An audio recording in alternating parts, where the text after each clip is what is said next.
What's up YouTube? It's been a minute since my last video, and today I wanted to talk about the recent Fed decision not to cut rates. Earlier today, Jay Powell and the Fed decided not to cut and gave cloudy guidance till the next rate cut in September. This sent the metal market and stock market down. Crypto also had a flash dip before ultimately rebounding, and we'll see what happens in the market tomorrow.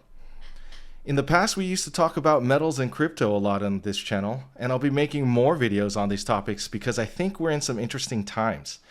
There's a lot of volatility in the markets, and times like these are a great time to make money if you play your cards right, and also lose if you don't. The Fed's decision not to cut rates was expected, but what wasn't was a hesitation to give clarity on forward guidance. The markets like predictability, but Powell decided to be ambiguous, instead kicking the can down the road without giving any hints. A signal for the future cuts would have sent market higher. Instead, Powell denied us any insight until the impact of the tariffs can be measured. President Trump and Powell are playing cat and mouse, with Trump extending tariff deadlines and Powell taking his time with rate cuts until we see the full effects in the economy.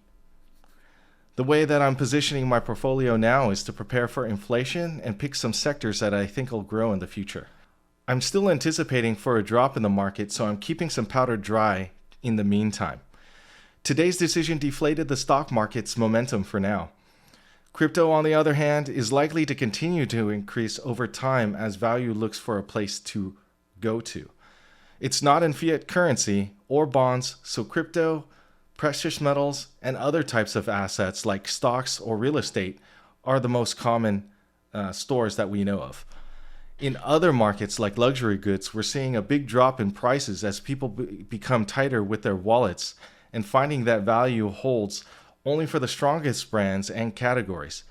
But even those are losing all the gains and market interest that it used to have only a couple of years ago. In terms of my current strategy, I'm looking to invest in tech and assets. I also think protection in precious metals and crypto are a safe bet because the safety of bonds is deteriorating. In today's portfolio, bonds are replaced with crypto as they become more stable. Globally, we're seeing countries starting to move away from treasuries as secure reserves and more towards gold and now Bitcoin as an alternative. Not because they pay interest, but because they aren't losing value to inflation. We'll see if this strategy works in the midterm because it has over the past few years in the short term. Subscribe to watch our next video as I'll talk more about my thoughts on where things are going and how I plan to approach the next few years. It's a good time to plant some seeds for growth. If you're not careful, a lot of value can get wiped out and will take some time to recover. Or if you plant the right seeds, you can grow your assets and then at least try to keep up with inflation. We'll cover some strategies on how to be conservative and aggressive in this market and see if these work out in time. Thanks for watching. See you on the next one.